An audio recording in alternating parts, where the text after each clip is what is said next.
été, mais quelque part, moi j'ai eu la chance d'avoir un père qui m'a sensibilisé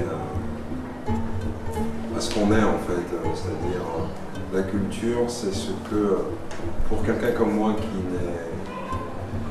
qui n'a pas choisi de naître en France, pas dans mon pays d'origine, mon père m'a transmis d'abord, la culture, c'est de vouloir avoir la curiosité de se dire d'où est-ce qu'on vient, où est-ce qu'on veut aller et qu'est-ce qu'on veut transmettre.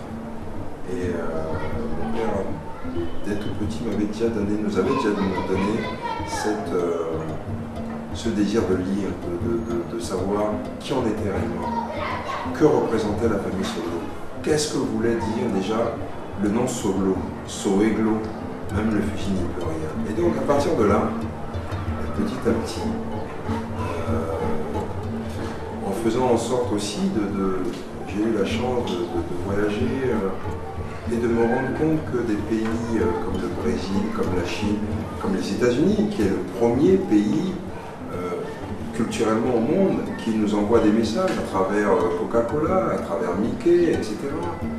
Et donc aujourd'hui, en étant à ce poste, le ministre de la Culture, je me trouve en adéquation avec tout ce que j'ai vécu auparavant. Et maintenant, comment faire, parce que je l'ai dit, comment pouvoir transmettre aussi toutes ces connaissances, parce que la culture, c'est une transmission.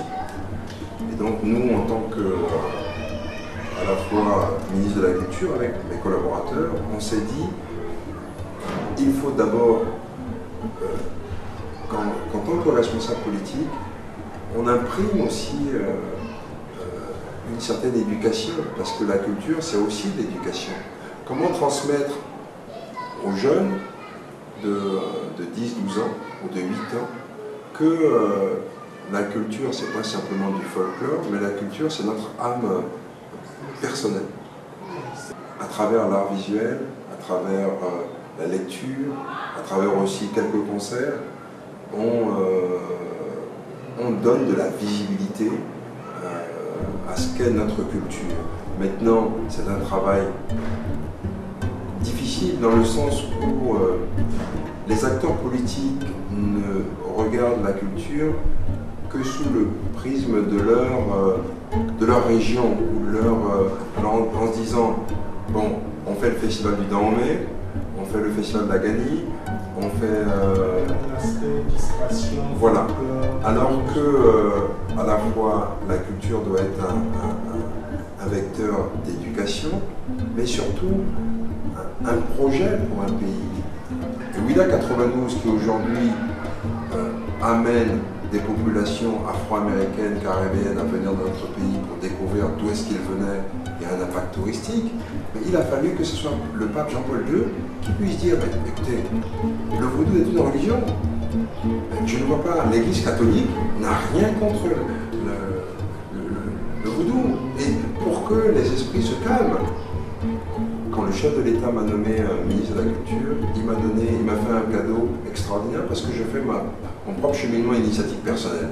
Donc, moi, ça ne va pas s'arrêter là. Je découvre aujourd'hui ce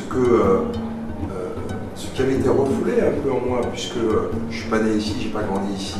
Mais à travers tout ça, là, moi, je retrouve mon identité. Et demain, je ne serai plus ministre de la Culture, je viendrai vous voir, je vous demanderai de m'aider à découvrir ce qui est l'essence même. On ne peut pas vouloir prétendre gouverner une nation si on ne s'imprègne pas de sa culture. Et la culture, c'est pas simplement du folklore, c'est ce que nous sommes. Merci, monsieur. Merci pour votre visite et merci de nous avoir accordé du temps.